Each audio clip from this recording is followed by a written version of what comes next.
Selamat siang pemirsa, guna mempercepat program Makan Bergizi Nasional atau BGN, Kamis kemarin anggota DPR RI Dapil Kaltara Haja Rahmawati Zainal SH mengunjungi kantor Kepala Badan Gizi Nasional Dadan Hindayana di Jakarta Selatan.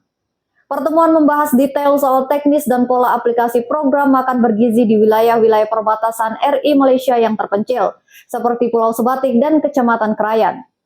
Di hadapan Kepala BGN, Rahmawati menjelaskan bahwa Kecamatan Krayan, Sebatik, dan Kecamatan Long Nawang di Kabupaten Malinau merupakan wilayah perbatasan langsung dengan Malaysia yang memiliki rentan asupan gizi yang minim, sehingga perlu perhatian khusus pemerintah pusat.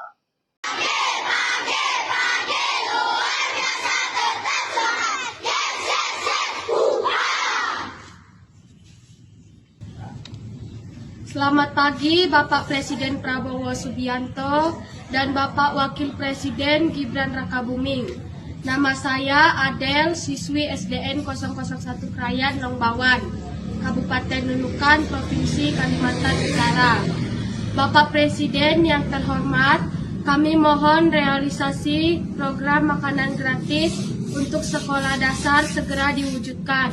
Program ini sangat penting untuk memastikan anak-anak mendapatkan gizi yang cukup agar bisa belajar dengan baik dan tumbuh sehat.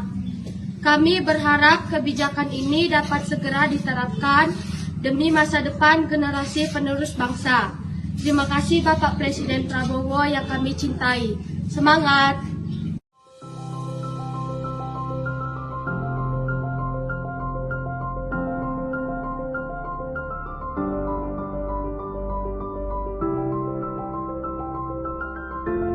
Tiga kecamatan di Kaltara tersebut merupakan wilayah-wilayah yang harus disegerakan program MBG-nya.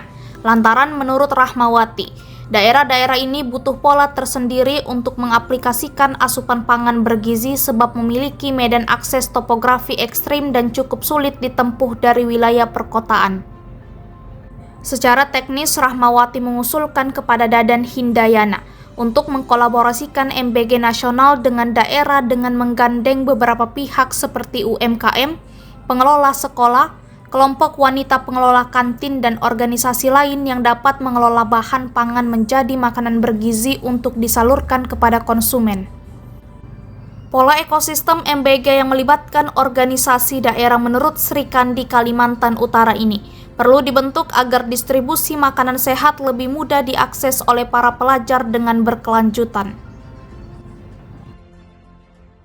Jadi gini, Badan Gizi sudah memiliki anggaran 71 triliun, ya, yang mekanismenya itu sampai April kita melayani 3 juta, kemudian dari April sampai Agustus akhir itu 6 juta, kemudian dari Agustus akhir atau September sampai Desember itu antara 15 sampai 17,5 juta.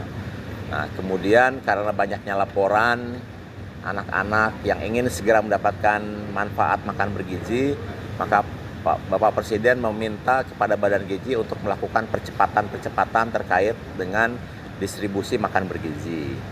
Nah, berapa tambahan biaya yang diperlukan jika makan bergizi dipercepat? Mencakup 82,9 juta. Untuk tahun 2025, karena kita sudah memiliki anggaran 71 triliun, maka kita membutuhkan tambahan 25 triliun per bulan jika ingin dilakukan percepatan menyangkut 82,9 juta. Jadi kalau percepatan itu kita lakukan mulai September, maka kita akan butuh 100 triliun. Kalau nanti ternyata bisa dilakukan mulai Oktober, maka tambahannya 75 triliun.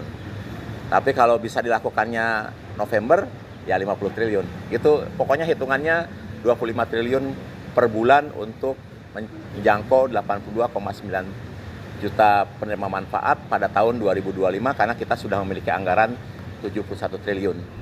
Ide dan inisiasi berlian anggota Komisi 7 DPR RI ini mendapat sambutan baik Kepala Badan Gizi Nasional, Dadan Hindayani. Menurut Dadan, implementasi makan bergizi bagi anak-anak pelajar di 3 wilayah perbatasan RI Malaysia di Provinsi Kaltara akan segera dirumuskan sesuai dengan referensi, saran, dan masukan Rahmawati sebagai anggota DPR RI. Dadan sendiri merasa senang karena mendapat informasi valid sehingga target sasaran dalam program BGN tepat sasaran dan memiliki azas manfaat. Lebih jauh, Dadan Hindayani berterima kasih kepada Rahmawati atas saran dan ide gagasannya terkait aplikasi program MBG di wilayah perbatasan Kaltara, Malaysia. Dia pun menyatakan komitmennya untuk mempercepat implementasi program MBG di wilayah perbatasan usai melakukan rapat koordinasi internal lembaga yang menaunginya. Meski demikian, Kepala Badan Gizi Nasional ini mengakui jika sedang berproses lantaran terkendala soal infrastruktur pendukung yang hingga kini masih sedang dalam renovasi. Namun usai mendapat informasi positif dari Rahmawati, Dadan Hindayani mengaku akan mempercepat program MBG ini di Kaltara sambil melakukan perbaikan infrastruktur agar distribusi makanan bergizi lebih efektif dan tepat sasaran. Dadan juga akan mengunjungi Sebatik pasca Lebaran sesuai dengan permohonan Rahmawati. Kunjungan dilakukan untuk memastikan kesiapan infrastruktur penunjang terutama dapur di sejumlah titik yang telah ditentukan. Sebagai perwakilan masyarakat Kaltara di pusat, Rahmawati menunjukkan komitmennya untuk terus melakukan pengawalan terhadap aspirasi dan kebutuhan masyarakat Kaltara di berbagai sektor, tak terkecuali program makan bergizi nasional tersebut, agar manfaatnya benar-benar dapat dirasakan masyarakat luas di wilayah perbatasan RI Malaysia tersebut. Dari Jakarta, Tim Liputan Kaltara TV.